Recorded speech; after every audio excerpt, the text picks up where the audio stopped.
In the heart of eastern Ukraine, a city lies under siege. Its skyline is shattered, its streets are fractured, and its very existence hangs in the balance. This is Pokrovsk, once a quiet junction of tracks and highways. Now the crucible where the fate of a region is being forged. What's happening here is more than just a battle for territory. It's a desperate struggle for the arteries of logistics, for the supply lines that feed an entire war machine. If Pokrovsk falls, the very map of the war could be redrawn. Russian forces are closing in from the north, east, and south, applying a pincer movement that threatens to choke the life out of the city.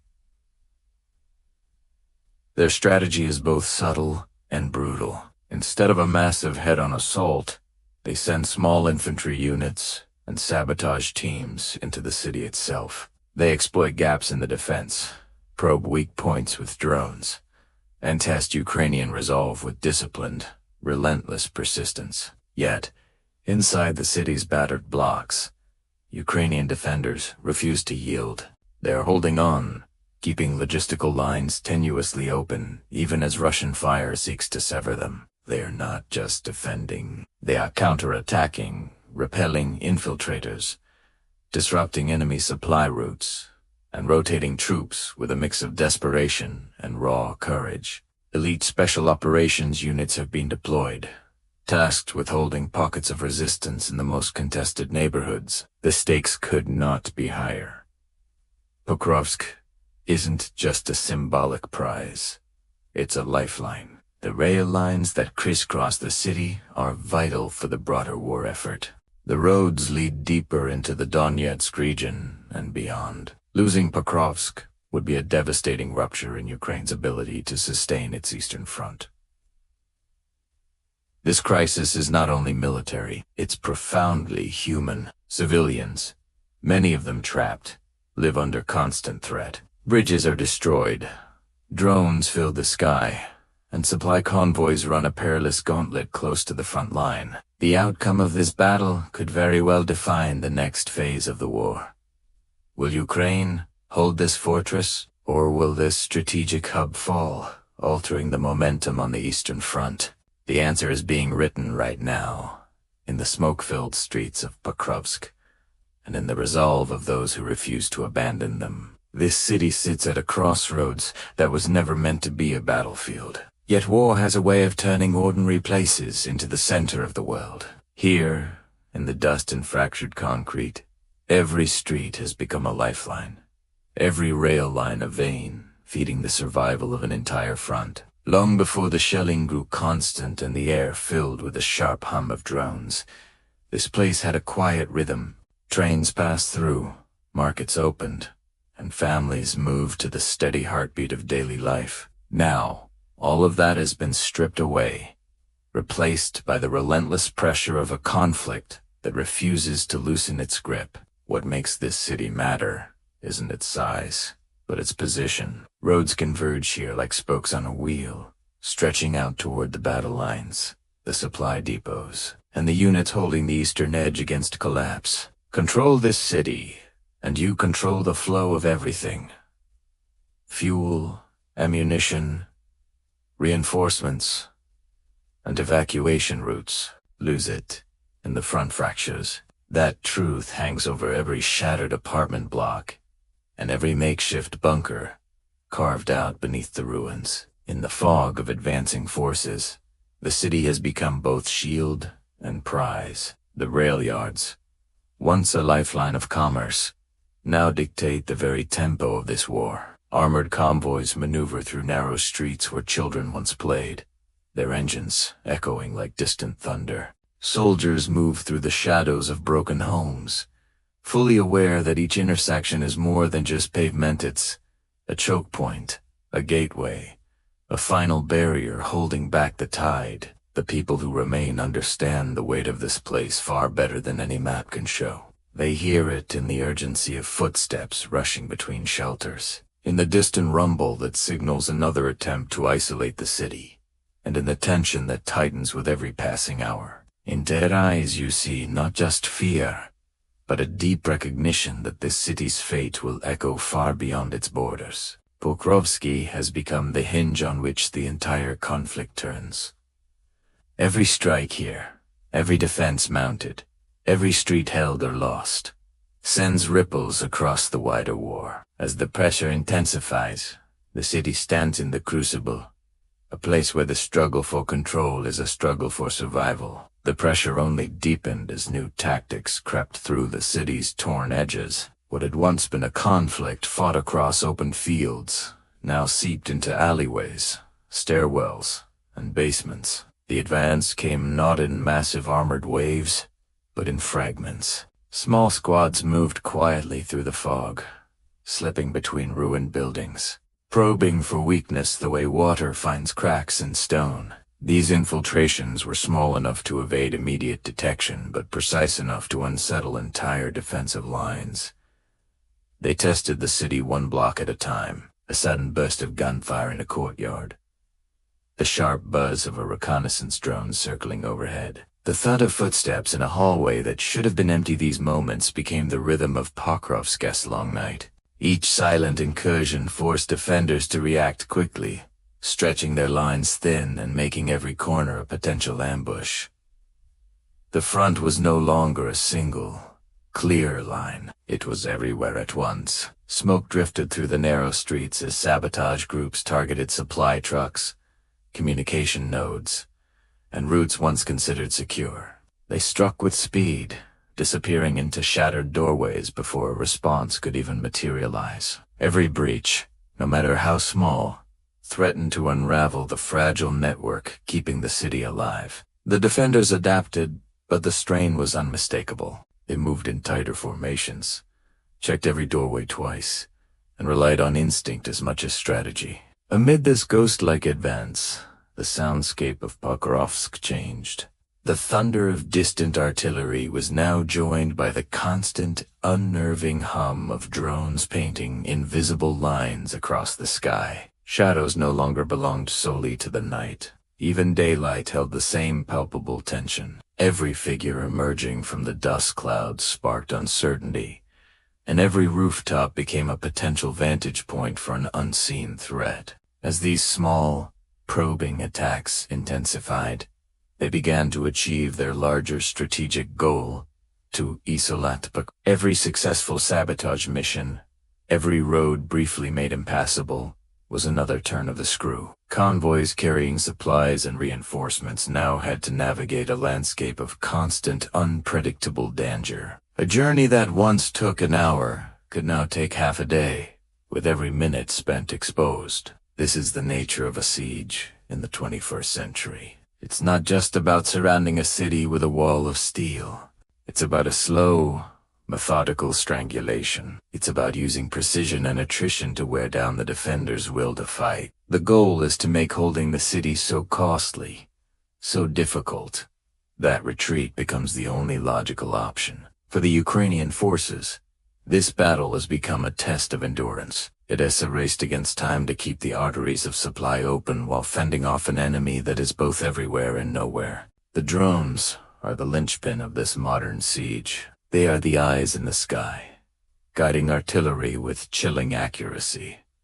They are the hunters, stalking everything that moves. A lone vehicle, a small group of soldiers, a supply truck, trying to make a run for it, nothing escapes their gaze. The psychological toll is immense. The constant buzz overhead is a reminder that you are always being watched, always a potential target. It erodes morale, forces soldiers to stay hidden, and paralyzes movement during daylight hours. In response, Ukrainian forces have turned to their own technological ingenuity.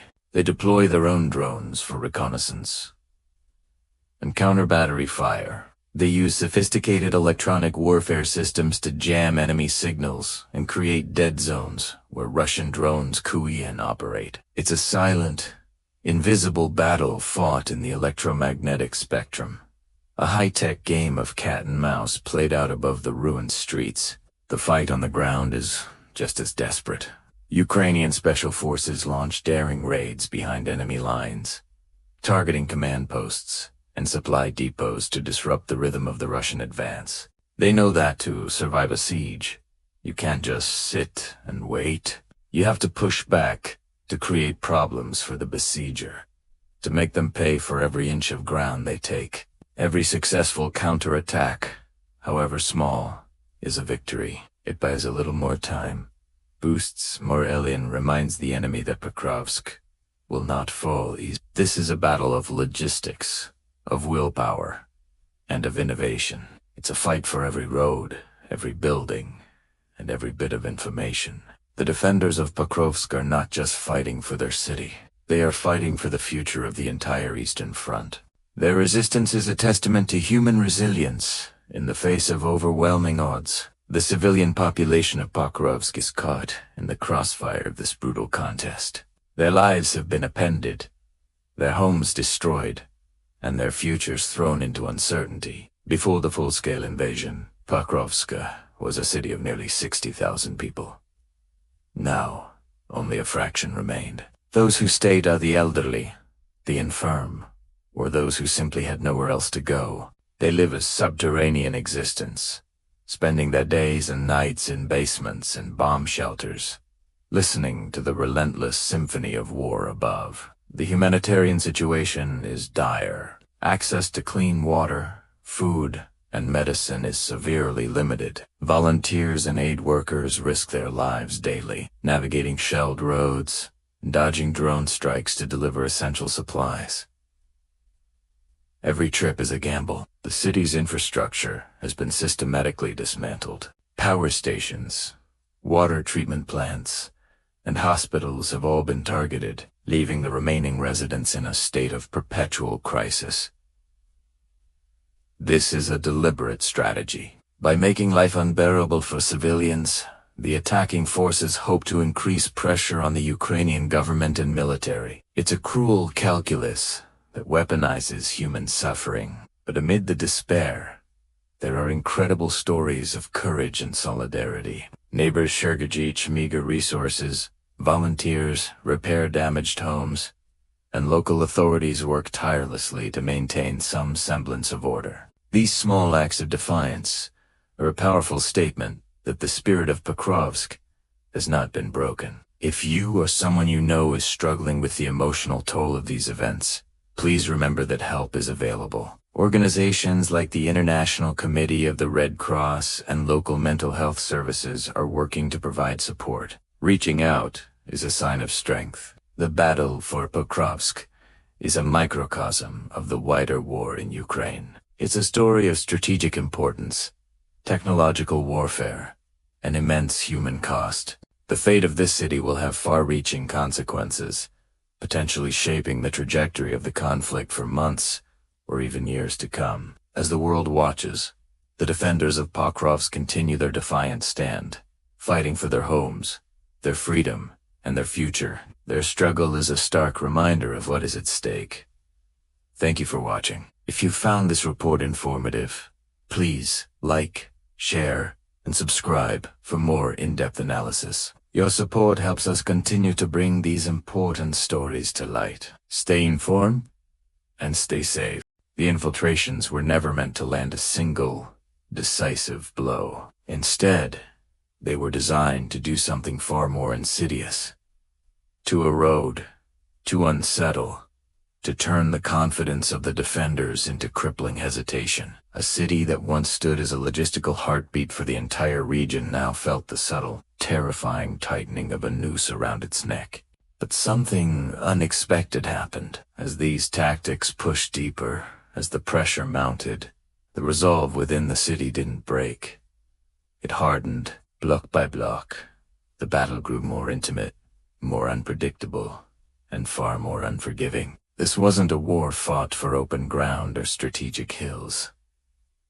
This was a war fought for the very spaces where people once lived, worked, and dreamed. Even as the infiltration deepened and the grip tightened, the defenders refused to let their city slip into silence. Every block torn open by artillery fire became a new line they swore to hold. Every intersection became a stand against the narrowing circle closing in around them. They adapted, their determination sharpened by sheer necessity.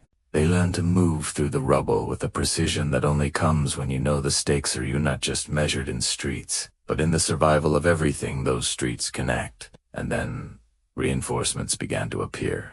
Not in grand vulnerable columns, but in small, disciplined groups, specialized units, trained for the exact kind of brutal, close-quarters conflict that now defined the struggle for Pokrovsk. They slipped through the final operational roads while they were still open, carrying with them the resolve of forces who understood their mission was about more than just defense. They were there to reclaim, to push back, to reassert control in the very spaces where uncertainty had started to take root. Their arrival was a shot of adrenaline. It steadied the lines, tightened communication, and restored a fragile, but vital, rhythm to the city's resistance. Within the ruins, coordination became a lifeline. In this new phase of the battle, information and teamwork were just as important as ammunition. Teams moved under the cover of dust and shattered brick, clearing buildings room by room, methodically sealing off access points, and dismantling the sabotage cells that had embedded themselves inside the city's wounded core. The defenders learned to strike quickly, refusing to surrender momentum for even a moment. For every infiltration, a counteraction followed. For every shadow slipping between broken walls, a response arrived with a precision sharpened by a mix of desperation and pure grit. This became the new tempo of the fight. A constant, back-and-forth struggle for control, fought in the narrow alleyways and shattered apartment buildings. But this struggle wasn't fought by soldiers alone. Civilians, the city's heart and soul, still sheltered beneath cracked ceilings and behind reinforced basement doors. Their presence shaped the very purpose of every defensive action. They carried fragments of normal life through the unimaginable chaos of childess. Drawing pin to a damp basement wall, a kettle warming over a makeshift stove, the quiet murmur of a shared story in the dark. These small acts were powerful reminders of what must endure, even when the world outside was collapsing into dust and flame. Their endurance wasn't passive. It was an active force that strengthened those holding the line, turning collective fear into shared resolve. As the hours stretched into days, and the front line blurred into a chaotic mess of contested blocks, the defenders began to carve out small pockets of stability within the maelstrom. Each regained building became more than just reclaimed ground. It was a defiant statement that the city's collapse was not inevitable. The battle for Pokrovsk had become a brutal test of endurance, a contest pitting precision attacks against raw perseverance. And despite the crushing weight pressing down on them from all sides, the defenders stood their ground, not because the city was easy to hold, but because letting it fall was simply unthinkable. In the end, the struggle for Pokrovsk became something more than just a military confrontation. It evolved into a powerful testament to human endurance. The city, battered and carved by fire, revealed a strength that only rises when survival and purpose become bound together. Every defender who held a line, every civilian who stayed sheltered in the dark, added their own thread to a much larger story. A story about how, even under the heaviest pressure, a place can refuse to be erased. The very tactics that were meant to break its spirit instead exposed its deepest resilience. The infiltrations, the constant bombardments, the tightening new soul of it was met with a resistance that refused to fracture. Pokrovsk did not simply endure. It asserted its right to exist. The roads, the railways, the shattered neighborhoods, they all became symbols of a collective will that outlasted the hardest moments of the siege. What unfolded here will be remembered not just for the violence that was inflicted upon it, but for the profound defiance that rose against it in the face of what seemed like an overwhelming force. The city's defenders and its people proved that pure resolve can hold a line, even when the rest of the world expects it to fall. Their stand echoes far beyond the city's borders, serving as a powerful reminder that any place, no matter how humble, can shape the course of a conflict when its spirit refuses to break. Thank you so much for watching. If this story resonated with you, please consider liking this video and subscribing for more content. It helps us continue to share these important stories. We'll see you in the next one.